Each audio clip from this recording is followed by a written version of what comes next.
Hello everyone, आज है 22 of the मार्च 2024 और जैसा कि आपको पता है कि हम डेली द हिंदू और उसके साथ साथ इंडियन एक्सप्रेस और जितने भी इंपॉर्टेंट न्यूज़ होती हैं हमारी उनका फैक्चुअल एनालिसिस करते हैं। तो चलिए स्टार्ट करते हैं। मैं राजेश भारद्वाज आप सभी का क्लैट प्रेप के ऑनलाइन प्लेटफॉर्म पर हार्दिक स्वागत करता हूं। तो देखिए, आज की जो इंपॉर्टेंट न्यूज़ है उसमें सबसे पहले आपने देखा होगा कल शाम को 2 इंसिडेंट होते हैं, है ना। आपने देखा कि कल शाम को 2 इंसिडेंट हुए हमारे पॉलिटिक्स में, कह सकता हूं। एक तो क्या हुआ कि जो दिल्ली के जो सीएम है अरविंद केजरीवाल, उनको ईडी ने अरेस्ट कर लिया। दूसरा एक इंपॉर्टेंट जो इवेंट हुआ, जो इंसिडेंट हुआ, वो क्या था कि जो इलेक्टोरल बॉन्ड थे, उन इलेक्टोरल बॉन्ड की जो फुल डिटेल थी वो पूरी की पूरी डिटेल क्या कर दी गई, पब्लिश कर दी गई। ठीक है, तो ये दोनों इंसिडेंट कल ही शाम को हुए। तो एक्चुअल में हमें समझना है कि अरविंद केजरीवाल को अरेस्ट क्यों किया गया। अब बात ये निकल के आती है कि जो अरविंद केजरीवाल है ना, आपको पता है कि वो दिल्ली के सीएम है और वो एक लीकर केस के अंदर फंसे हुए हैं। एक्चुअल में था क्या, तो थोड़ा सा इसको डिटेल में समझने की कोशिश करते हैं कि एक्चुअल में वहां पर चल क्या रहा है और उनको अरेस्ट क्यों किया गया है। देखो, आपने देखा होगा दिल्ली के अंदर एक होता है सीएम, एक होता है उसके साथ साथ एलजी, है ना। अब हुआ क्या कि एक है सीएम अरविंद केजरीवाल और दूसरे हैं आपके एलजी। आपने देखा होगा ये दोनों आपस में हमेशा लड़ते रहते हैं। ये जो भी कोई काम करने की कहता है तो फिर ये कह देता है, सीएम अरविंद केजरीवाल जी कह देते हैं कि एलजी मुझे काम नहीं करने दे रहा। एलजी क्या करते हैं, इनके ऊपर एलिगेशंस लगाते हैं, ये इनके ऊपर एलिगेशंस लगाते हैं, तो ये दोनों का चलता रहता है। अब हुआ क्या, जैसा कि कल परसों आपने देखा होगा जो उसकी रिपोर्ट आई थी एनवायरमेंट की, मैं कह सकता हूं कि जो जिसमें दिल्ली को सबसे पॉल्यूटेड सिटी का नाम दिया गया था, वो रिपोर्ट आपने देखी होगी। उसके ऊपर भी इन्होंने कमेंट किया था कि आपने दिल्ली को ऐसा कर दिया। तो ये आप बहुत टाइम से देख रहे होंगे। तो हुआ क्या कि दिल्ली के जो सीएम अरविंद केजरीवाल, इनको लगा कि दिल्ली के अंदर जो शराब है ना, जो लिकर है, वो आपने देखा होगा कि बहुत दूर दूर मिलती है। तो इनको लगा कि एक काम करते हैं कि थोड़ी थोड़ी जगह पर 2-2, 3-3 शराब के ठेके खोल देते हैं, तो लोगों को शराब मिलनी भी आसान हो जाएगी। तो इन्होंने क्या किया, लगभग 2021 में एक पॉलिसी बनाई, लीकर पॉलिसी, जिसमें क्या किया गया, पास 2-2, 3-3 क्या बना दी गई, तो 2-2, 3-3 इन्होंने क्या बना दी, शराब की दुकानें खोल दी। फिर क्या हुआ कि ये जो पूरी की पूरी जो स्कीम आई थी, पूरी दिल्ली में शराब के जो ठेके दिए गए, जो टेंडर दिए गए, इनको इन्होंने क्या किया, लगभग 1 से 1.5 ईयर यानी कि 1 से 1.5 साल के बाद इसको क्या कर दिया, क्लोज कर दिया।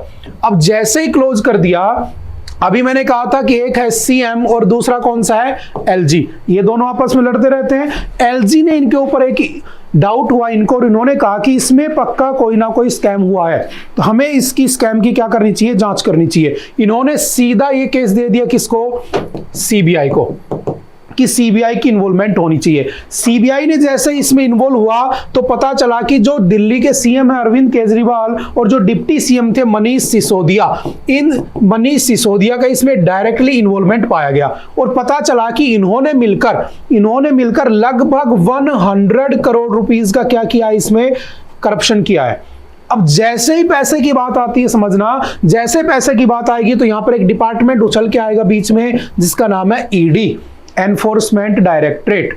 यानी कि जब भी पैसे का या मनी की लॉन्ड्रिंग होगी, पीएमएलए होगा, तो वहां पर कौन देखने को मिलेगा तुम्हें, ईडी, एनफोर्समेंट डायरेक्टरेट देखने को मिलेगा। इन्होंने क्या किया, इसमें एंट्री मारी, इन्होंने और ज्यादा इसको चेक करना शुरू किया। पता चला मनीष सिसोदिया को लगभग मार्च अप्रैल 2023 में अरेस्ट कर लिया जाता है।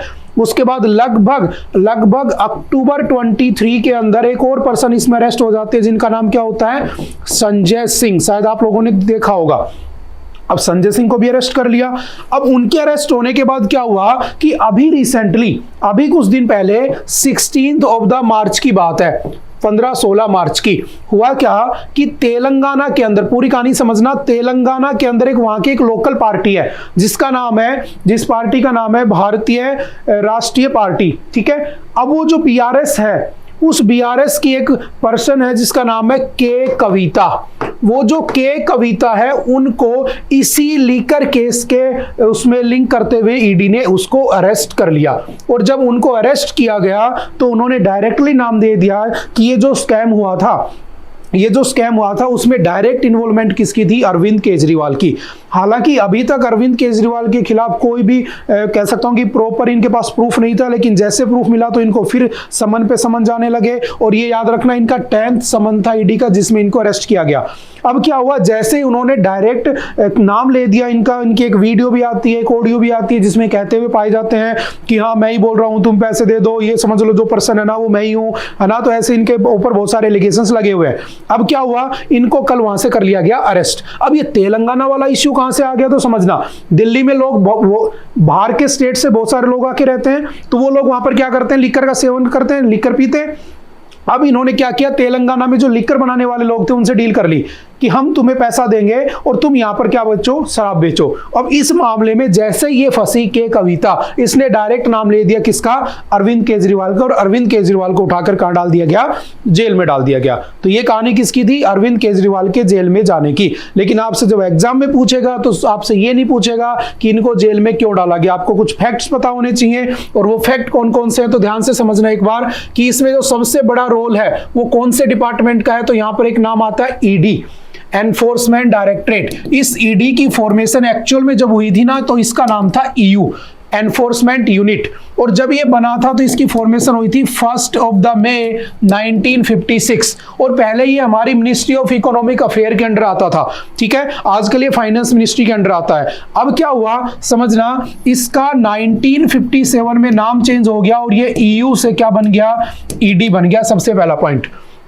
एक बात और समझना कि आपने एक नाम सुना होगा PMLA, prevention of money laundering act. ये आया था 1999 में और 2000 में इसको इनेक्ट कर दिया गया था। एक और एक्ट होता है FEMA, foreign exchange management act, ठीक है, जो 2000 के अंदर आता है, ठीक है, या सॉरी PMLA कब आता है तो 2002 में आता है और ये कब आता है 2000 में इनेक्ट कर दिया जाता है। अब क्या हुआ समझना, जब भी कभी पैसे की बात होगी, जब भी कभी मनी लॉन्ड्रिंग की बात होगी, जब भी कभी स्कैम की बात होगी, तो इन दोनों एक्ट के अंडर ही उसके ऊपर चार्जेस लगाए जाएंगे। और जो काम करने वाला जो डिपार्टमेंट होगा वो कौन सा होगा, ईडी होगा, एनफोर्समेंट डायरेक्ट। अब एक बात समझना कि जब भी कभी PMLA लगेगा या FEMA लगेगा तो आप डायरेक्ट सुप्रीम कोर्ट में नहीं जा सकते, आप इसके अगेंस्ट, अपने चार्जेस के अगेंस्ट आप याद रखना हाई कोर्ट में जा सकते हैं डायरेक्टली। क्योंकि अगर सुप्रीम कोर्ट में जा सकते हैं ऐसा प्रोविजन होता तो मतलब ईडी एक बहुत ही बड़ी पावरफुल एजेंसी मानी जाती। लेकिन आप कहां तक जा सकते हो, हाई कोर्ट में। उसके बाद अगर वहां पर भी नहीं बात बनी तो फिर कहां पर जा सकते हो, सुप्रीम कोर्ट में, ठीक है। तो इन कुछ पॉइंट्स को ध्यान में रखना है और इसके बारे में थोड़ा सा समझना है। अब आगे देखते हैं कि इसके अंदर क्या होता है, पनिशमेंट होती है कि नहीं होती है। हाँ, इतना ध्यान रखना, जब तक इनके ऊपर कन्विक्शन के चार्जेस नहीं लग जाते या ये जब तक कन्विक्ट नहीं हो जाते, दोषी नहीं मिलते उसमें, तब तक ये सीएम की पोस्ट पर बने रहेंगे। और ये कह सकता हूं कि मैं ये जेल से क्या चलाएंगे, सीएम बने रहेंगे। इस बात को भी थोड़ा सा ध्यान रखना है, ठीक है। उसके बाद चलते हैं नेक्स्ट न्यूज के ऊपर। अभी हम उसकी बात करेंगे इलेक्टोरल बॉन्ड की, ठीक है। उसके बाद नेक्स्ट आता है कौन सा important, water and instrument to build world peace. समझना, आज जो है ना वर्ल्ड वाटर डे है ना, 22 मार्च को, 22 मार्च को क्या बनाते हैं, वर्ल्ड वाटर डे बनाते हैं। और आपको पता है कि वाटर जो है उसकी इंपॉर्टेंस क्या है, जल ही जीवन है। आपने हर जगह दीवारों के ऊपर लिखा हुआ देखा होगा, जल ही जीवन है, जल है तो कल है। तो बस यही है कि इस आर्टिकल में ये इंपॉर्टेंस बताई गई है कि पानी की क्या इंपॉर्टेंस है। और आपको मैं बता दूं कि किसी एक महान आदमी ने कहा था कि अगर वर्ल्ड वॉर 3 हुआ तो वर्ल्ड वॉर 3 होने का रीजन क्या होगा, पानी ही होगा, वाटर ही होगा। क्यों ऐसा कहा गया तो समझना, पानी की इंपॉर्टेंस आपको पता ही है।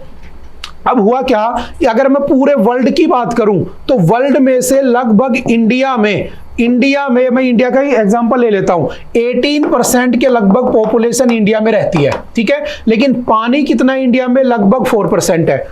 अब आपने देखा होगा लास्ट ईयर है ना, हम इसको करंट से कंपेयर करते हुए चलते हैं। लास्ट ईयर आपने देखा होगा इंटरनेशनल ईयर ऑफ मिलेट हमने सेलिब्रेट किया था। अब मिलेट्स क्या होते हैं, तो मिलेट्स वो होते हैं जिनको उगाने के लिए हमें ज्यादा पानी की नीड नहीं पड़ती। जैसे कि मान लो ज्वार हो गया, ये सब, ठीक है, बाजरा हो गया। अब ऐसा क्यों करना पड़ा? क्योंकि हम इससे पहले ग्रीन रिवॉल्यूशन लेकर आए थे। समझना इस पूरी बात को, जब ग्रीन रिवॉल्यूशन लेकर आए थे तब हमने जो ग्रेन्स थे जैसे कि गेहूं वगैरह हो गया, उनके प्रोडक्शन को बहुत ज्यादा बढ़ाया, तो हमें उसमें पानी की नीड ज्यादा पड़ी, तो हमने उस पानी को निकाल निकाल के यूज करते चले गए। आज क्या हुआ, वो पानी का लेवल इतने नीचे चला गया कि कहीं कहीं पर तो आप लोग 1000-2000 फुट तक जाओगे तो पानी मिलता ही नहीं है। तो जब ग्राउंड वाटर का लेवल इतना कम हो चुका है कि पानी है ही नहीं वहां पर, तो अब तुम्हारी मजबूरी हो चुकी है कि तुम्हें किस पर जाना पड़ेगा, मिलेट्स के ऊपर जाना पड़ेगा, जिनको उगाने के लिए कोई पानी की ही नीड नहीं पड़ती। तो ये जितना भी सिनेरियो चल रहा है न्यूज के अंदर पिछले 1-1.5 साल से, जैसे आंगनवाड़ी के अंदर जो मिड डे मील होती है, उस मिड डे मील में भी हमने जबरदस्ती मिलेट्स को इंट्रोड्यूस कर दिया। क्यों? क्योंकि हमारे पास दूसरे ऑप्शन ही अवेलेबल नहीं है, क्योंकि पानी कम होता जा रहा है। और अगर मैं लेटेस्ट न्यूज की बात करूं तो आप डेली देख रहे होगे न्यूज के अंदर कि जो बेंगलोर है ना, बेंगलोर के अंदर जो पानी है वो इतना खत्म हो चुका है कि लोग लाइनों में लगे रहते हैं तब उनको पानी मिलता है, ठीक है, और वो ऑफिस नहीं पहुंच पा रहे हैं, हाफ डे में पहुंच पा रहे हैं ना, ऐसे भी सीन चल रहे हैं वहां पर। किसकी वजह से? पानी, वाटर क्राइसिस चल रहा है। और वाटर क्राइसिस सिर्फ बेंगलोर में नहीं चल रहा है, याद रखना, हरियाणा, पंजाब, वेस्ट बंगाल, कर्नाटक, केरल, ठीक है, मेघालय, इन सब के अंदर वाटर क्राइसिस बहुत ज्यादा चल रहे हैं। तो बस ये जो आर्टिकल है ना, हमें उन वाटर क्राइसिस के बारे में ही अवेयर कर रहा है, ठीक है ना। और इस साल या हर साल कब सेलिब्रेट किया जाता है? तो 22 मार्च को सेलिब्रेट होता है। थोड़ा सा हमें ध्यान रखना है। हाँ, आपसे एग्जाम में जब पूछेगा तो ये पूछ सकता है कि हमारी जो इंडियन गवर्नमेंट है वो हमें इस वाटर क्राइसिस से बाहर निकालने के लिए क्या कर रही है। तो आपको पता होना चाहिए कुछ स्कीम्स है, जैसे कि देखो, एक होता है प्रधानमंत्री, जैसे कि आपने एक नाम सुना होगा, अटल भूजल योजना।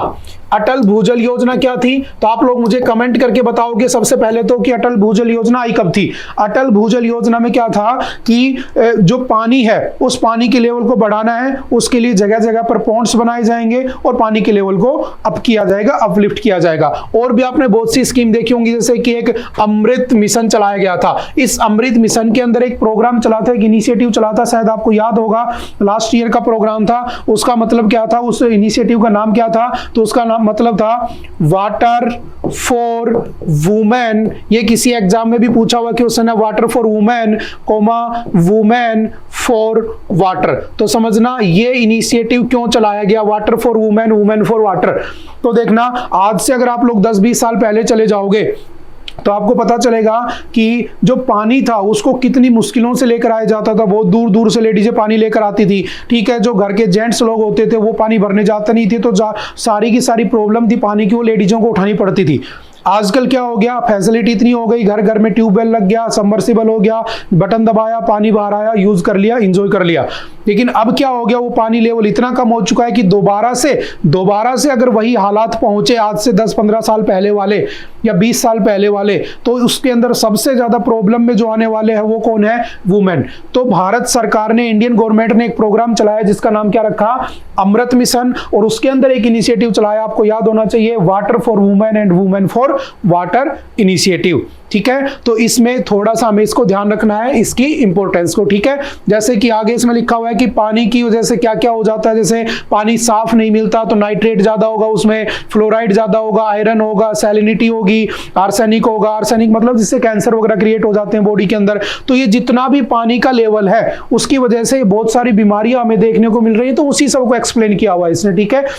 हाँ, कुछ पॉइंट इसमें ऐसे भी हैं जो हमसे एग्जाम में पूछ सकता है, जैसे कि अगर पूछे इंडिया की वाटर क्वालिटी इंडेक्स में कौन सी रैंक है, तो याद रखना इंडिया की वाटर क्वालिटी में 120 आउट ऑफ 122। तो आप समझ सकते हो कि सबसे लास्ट में सबसे घटिया जो वाटर की क्वालिटी है ना, वो इंडिया के अंदर आपको देखने को मिल रही है। 120 नंबर पे हम 122 कंट्रीज के अंदर, ठीक है।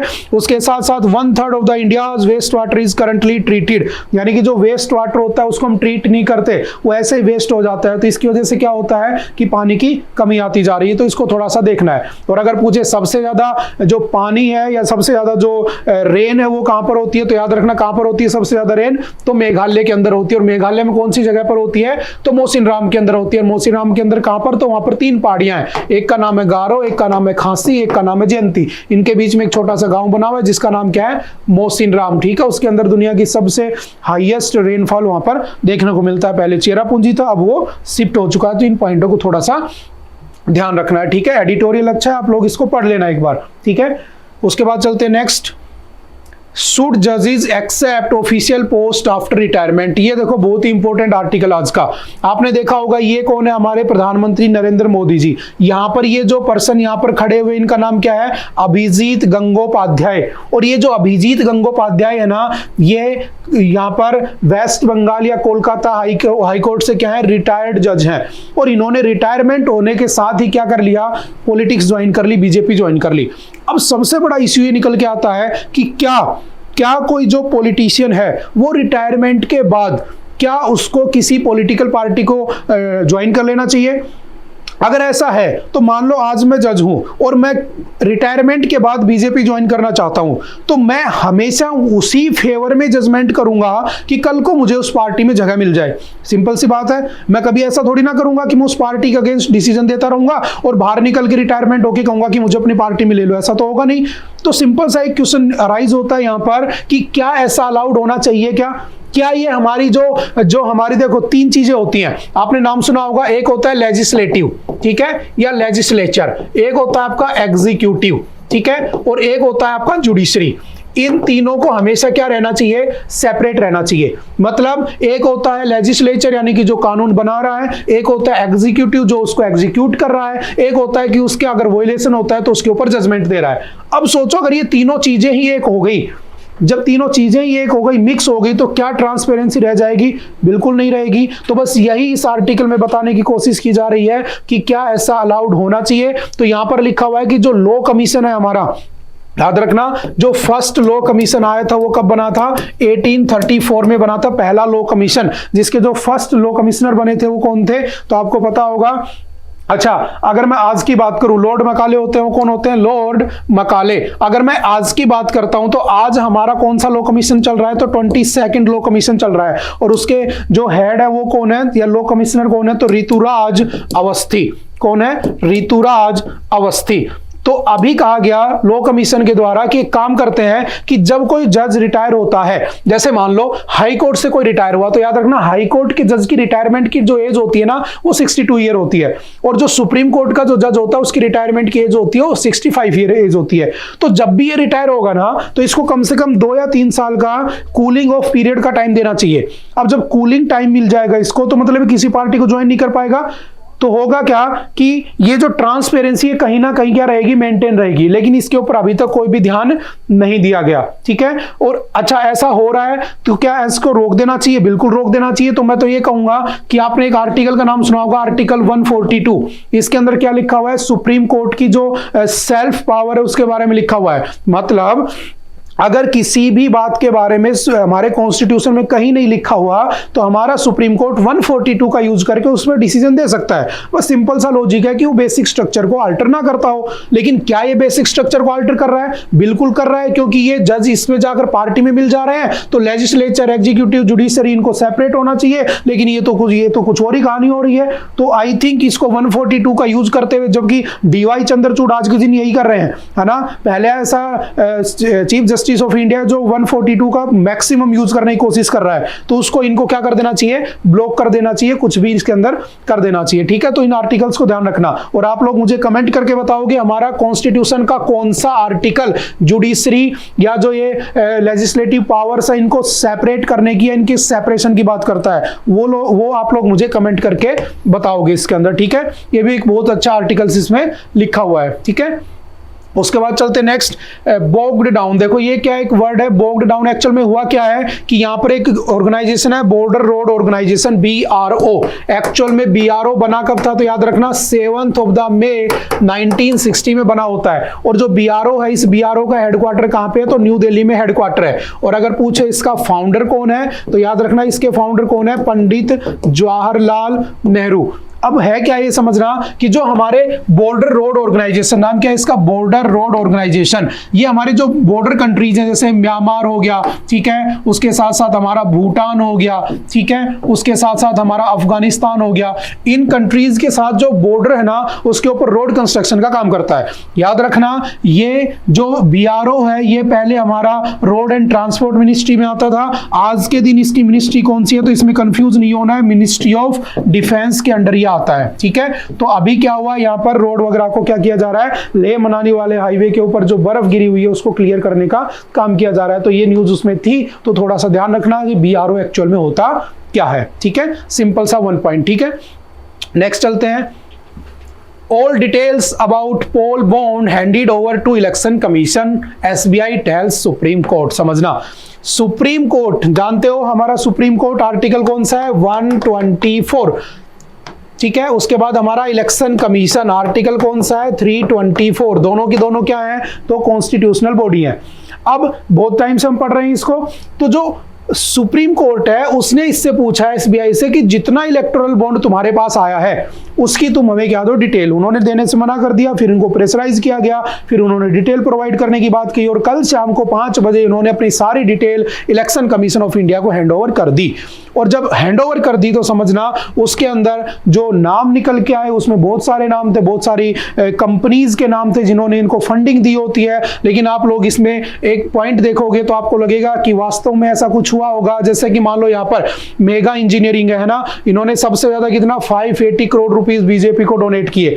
उसके बाद यहाँ पर और भी बहुत सारी जैसे फ्यूचर गेमिंग है ना, फ्यूचर गेमिंग जो ऑनलाइन गेम वगैरह खिलाने की कंपनी है, उसने लगभग 39.6% डोनेशन किसको दिया, तृणमूल को और DMK को, ठीक है। मेगा इंजीनियरिंग ने 60% बीजेपी को, BRS को, ठीक है। Quick supplies chain, BJP, Shiv Sena, इन सबको ये पैसे दिए गए। लेकिन पॉइंट ये निकल के आता है कि इसमें इंपॉर्टेंट पॉइंट क्या समझना, आप खुद समझ जाओगे।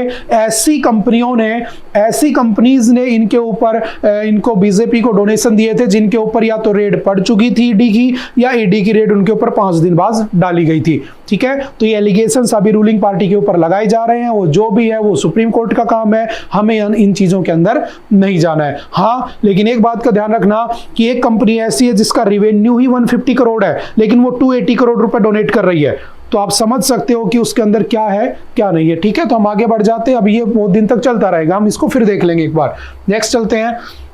Switch off non essential appliances during earth hour on March 23। देखो कल है मार्च 23 और कल हम क्या बनाते हैं, अर्थ आवर डे बनाते हैं। समझना अर्थ आवर डे होता क्या है। पहली बात तो ये 23 मार्च को नहीं बनाया जाता, ये हर साल जो आपका लास्ट सैटरडे होता है ना, उस लास्ट सैटरडे ऑफ मार्च को सेलिब्रेट किया जाता है। और ये कब से हो रहा है, 2007 से किया जा रहा है। एक्चुअल में है क्या कि इसमें हम क्या करते हैं, मतलब हर साल इस दिन 8:30 PM से लेकर 9:30 PM तक क्या करते हैं, लाइटों को स्विच ऑफ कर देते हैं।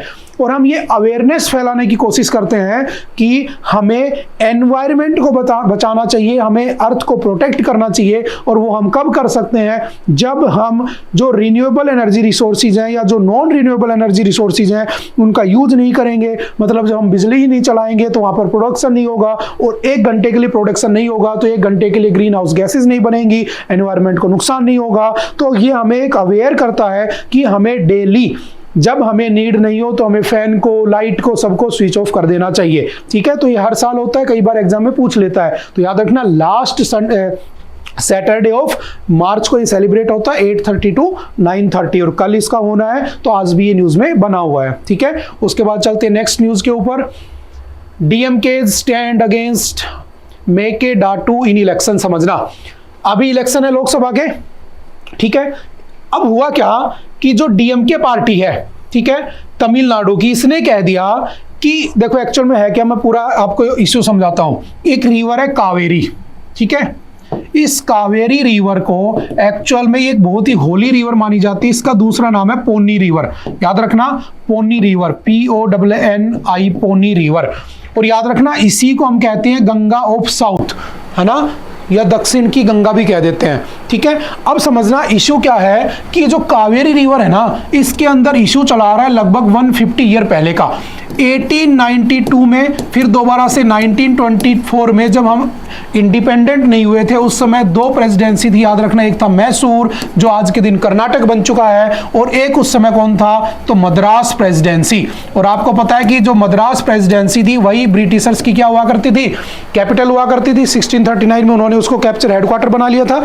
अब क्या हुआ, ये क्या बन गया, आज ये कर्नाटक बन गया, ठीक है, मद्रास प्रेसिडेंसी यानी कि ये क्या बन गया, तमिलनाडु है पूरा का पूरा। अब क्या हुआ, इन दोनों के बीच में हमेशा कौन सी रिवर को लेकर डिस्प्यूट रहता है, तो कावेरी रिवर को लेकर डिस्प्यूट रहता है। और इस डिस्प्यूट को रिजोल्व करने के लिए याद रखना CWDT, Kaveri water dispute tribunal बनाया गया है ना। एक बार इसको समझ लो, फिर ये जो इश्यू है उसको देखेंगे। CWDT कब बनता है, 1919 में बन जाता है, कावेरी वाटर डिस्प्यूट ट्रिब्यूनल। इसमें कह दिया गया कि हम इस वाटर का, इस रिवर के वाटर के डिस्ट्रीब्यूशन को हम रिजोल्व कर देंगे। अब हुआ क्या कि इसमें 2007 में सुप्रीम कोर्ट ने कह दिया कि ठीक है, सबसे ज्यादा पानी कौन लेगा, तो बोले तमिलनाडु ले लेगा, सबसे लास्ट में है। फिर कह दिया कर्नाटक ले लेगा, फिर कह दिया केरल ले लेगा, और सबसे लास्ट पानी कौन ले लेगा, तो पुडुचेरी सबसे लास्ट में सबसे कम पानी ले लेगा। 4 स्टेट में या चारों के अंदर पानी को बांट दिया गया, इसका इक्वल डिस्ट्रीब्यूशन कर दिया गया। अब क्या हुआ, 2017 में ये मेकेडाटू जो प्रोजेक्ट था, ये एक प्रोजेक्ट है मेकेडाटू प्रोजेक्ट, यानी कि एक डैम बनाया जा रहा है, एक डैम का प्रोजेक्ट है। ये बनाया जा रहा है किसके ऊपर, कावेरी रिवर के ऊपर। और ये बनाया कहां पर जा रहा है, तो कर्नाटक के अंदर बनाया जा रहा है। ठीक है, अब जब कर्नाटक में बना रहे हैं तो बताओ, कर्नाटक तो इधर पड़ता है, तमिलनाडु इधर है, तो जब इसके ऊपर ये डैम बना देंगे तो डैम होता क्या है कि बहते हुए पानी को रोक लेंगे, और रोक कर उसको इकट्ठा कर उसके ऊपर से इलेक्ट्रिसिटी वगैरह बनाएंगे, तो कहीं ना कहीं पानी का फ्लो तो कम हो जाएगा ना। पानी तो खुद स्टोर कर लेंगे, इरिगेशन में यूज कर लेंगे, ठीक है, फिशिंग में यूज कर लेंगे, लेकिन पानी वहां तो नहीं पहुंचा। तो जो तमिलनाडु है उसने कह दिया कि हम क्या करेंगे, इस कर्नाटक के प्रोजेक्ट को बनने नहीं देंगे। क्यों नहीं बनने देंगे, तो समझना 2017 में ये प्रोजेक्ट स्टार्ट हुआ मेकेडाटू, लेकिन फिर 2018 के अंदर जो तमिलनाडु है ना, वो चला गया किसमें, सुप्रीम कोर्ट में। उसने कहा कि ये जो है ना CWDT के जो रूल्स थे उसका वायोलेशन कर रहा है, क्योंकि पानी का इक्वल डिस्ट्रीब्यूशन हुआ था। अगर इन लोगों को ये डैम बनाना था तो हमसे पूछना चाहिए था, तो इन्होंने बिना पूछे इस प्रोजेक्ट के ऊपर या इस रिवर के ऊपर ये डैम बना दिया, जो कि इलीगल है। दूसरी बात, इसका वायोलेशन कर रहा है, तो इन्होंने इसका अपोज कर दिया। लेकिन कर्नाटक अभी भी उसको बना रहा था।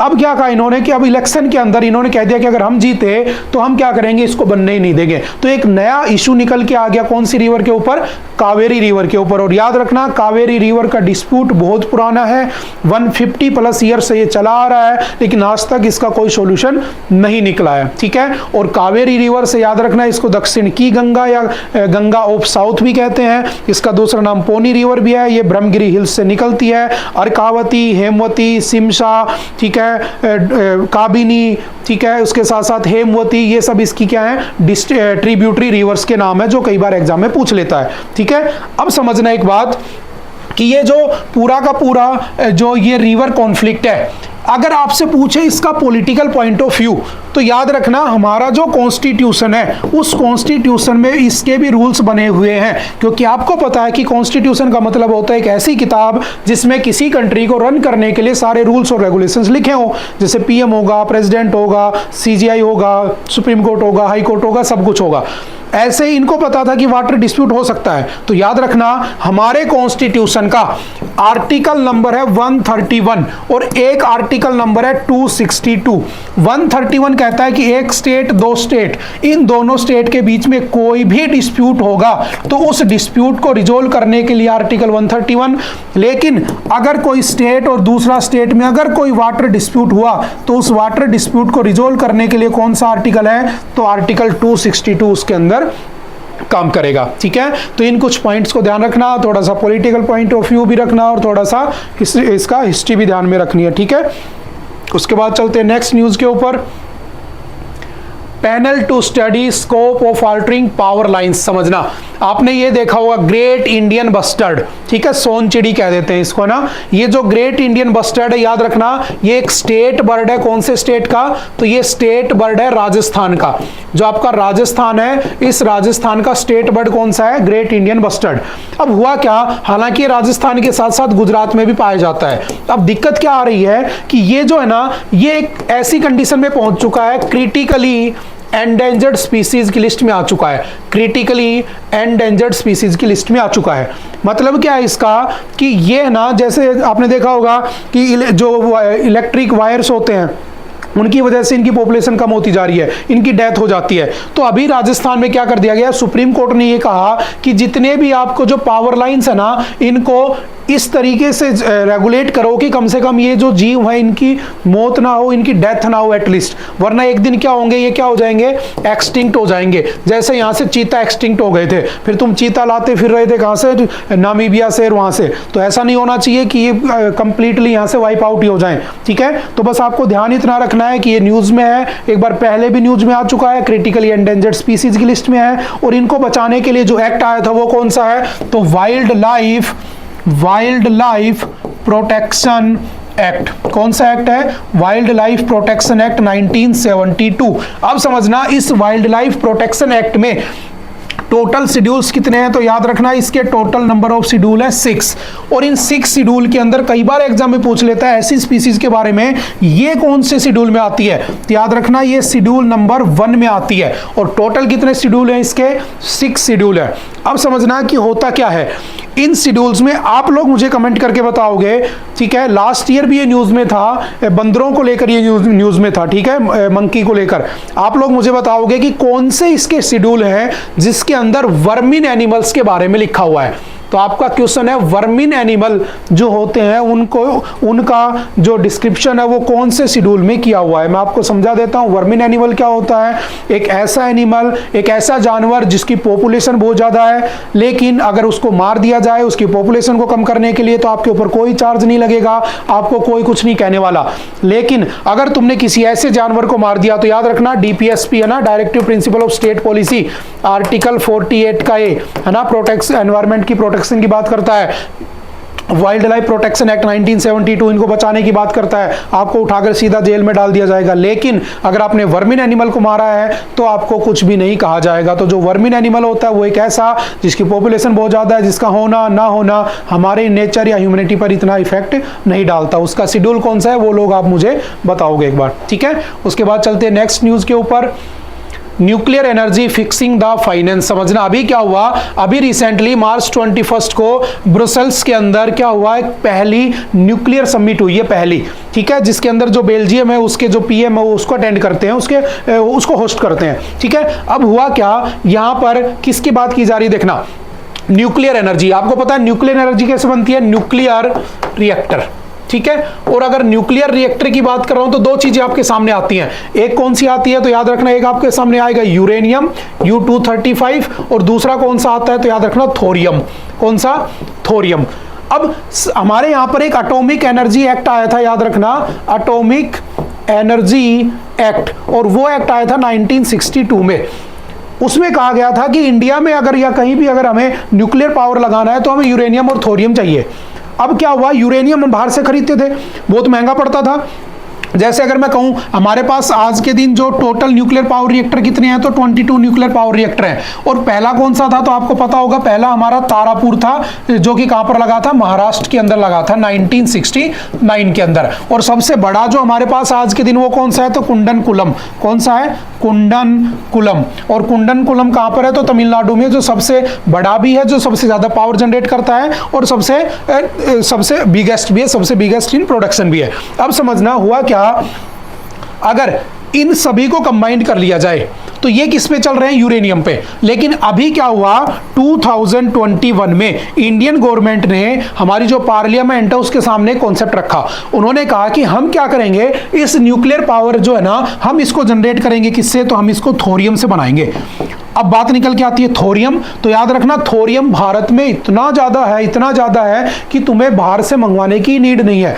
तो सोचो, अगर हमें इलेक्ट्रिसिटी बनानी है और बाहर से हम लेकर आ रहे हैं, तो हम इतना पैसा खर्च करते हैं, और अगर हम थोरियम का यूज कर लें तो हम क्या करेंगे, लगभग हर साल $100 बिलियन की क्या कर लेंगे, बचत कर लेंगे।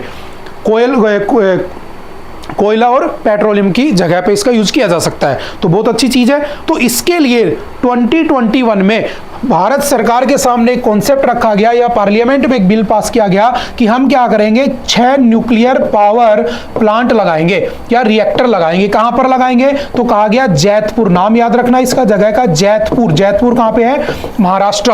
और इसमें जो एक होगा ना, उसकी कैपेसिटी होगी 1650 मेगावाट। और अगर मैं 6 की बात करता हूं तो लगभग 9.6 गीगावाट की इलेक्ट्रिसिटी ये जनरेट करेंगे। मतलब अगर ये स्टार्ट हो जाता है हमारा थोरियम वाला, अभी आपने देखा होगा कुछ दिन पहले मोदी जी की फोटो भी थी, वो उसको स्टार्ट भी कर रहे थे महाराष्ट्र में, ना वही है ये। अब इसमें अगर ये स्टार्ट हो जाते हैं सारे के सारे, तो दुनिया का सबसे बड़ा जो पावरफुल न्यूक्लियर पावर होगा, जो प्रोडक्शन करेगा इलेक्ट्रिसिटी का, वो भारत के जैतपुर में हो जाएगा। तो इस बात को भी थोड़ा सा ध्यान रखना है। और इसका इंपॉर्टेंस क्यों है, तो याद रखना, जब भी न्यूक्लियर पावर प्लांट से इलेक्ट्रिसिटी बनाई जाती है तो कोई एनवायरमेंट में इफेक्ट नहीं होता, कोई इतना ग्रीन हाउस गैसेज नहीं बनती, लेकिन हाँ दिक्कत क्या है, उसको स्पेस बहुत ज्यादा चाहिए, ठीक है ना। तो उसको स्पेस इतना चाहिए, इस वजह से हम इसको नहीं कर पा रहे थे, और बाकी बाहर से लेना पड़ता था, हमारी मजबूरी थी। अब हमारे पास थोरियम है तो हम इसको यूज कर सकते हैं। तो याद रखना, पहले न्यूक्लियर एनर्जी समिट हुई है, उसके अंदर ये सब बातें हुई, और इंडिया का जो कंसर्न था वो हमने इसके अंदर डिस्कस कर लिया हल्का सा, ठीक है। उसके बाद चलते हैं next. Finland tops 2024 world happiness report. देखो अभी एक वर्ल्ड हैप्पीनेस रिपोर्ट आई है, जिसको पब्लिश कौन करता है, United Nations sustainable development network, ठीक है। अब हुआ क्या, UNSDN।